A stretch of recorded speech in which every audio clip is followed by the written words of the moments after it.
אני אשחרר לאט קובי. כיף לשלם. סבבה אלעד? רגע, שנייה. אולי תעביר לא את העצירה שלי, אני אתן לך. לא, זה כל הסרט תראו טוסיק של ילד. יפה מאוד. אנחנו כרגע התחלנו לגלוש במצוק של 120 מטר מלמטה. זה הטוסיק של... לא, זה בסדר גמור ניר. הטוסיק של אלעד לפניי. אלעד תסתכל רגע למטה. אני לא מסתכל למטה, אל תגיד. הוא לא רוצה להסתכל. טוב, הנה אני מסתכל. נראה. היי אלעדי. סבבה לאללה. ואנחנו ככה מה זה? גולשים. מה לזוז? אני לא זז. אני הולך לפי הסלע אלעדי. גולשים את 120 מטר. וואי, זה כיף, זה לא מפחיד.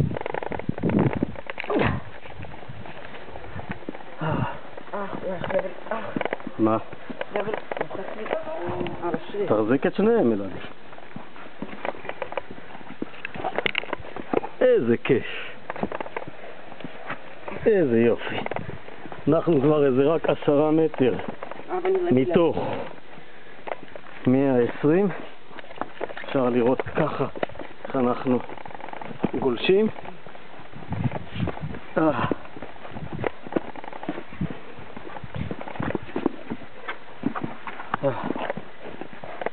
אנחנו פשוט הולכים על כל המצוק. אבא, זה לא נראה שאנחנו מתקדמים. אנחנו יורדים לאט לאט מלמעלה ככה. הנה הרגליים של אלעד. אלעד הולך על המצוק. שלום, תגיד, אבא, אני רוצה להראות לאמא. אמא, זה לא מפחיד, זה כיף. היי אמא, מה נשמע? ביי.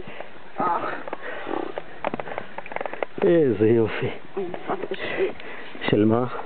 של הרגל, מה מתוך? איזה יופי.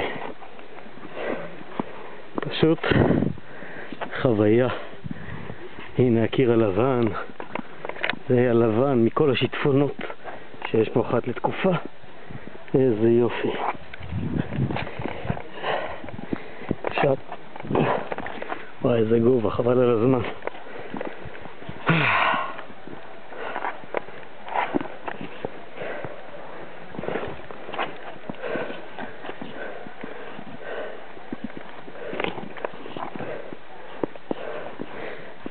מי זה למטה, אלעד? זה חלק. אבא נכנס לי את הרכב שלהם אחורה. מה חמודי? נכנס לי את הרכב שלהם. עכשיו הם מחליפים קשר, מעבר קשר.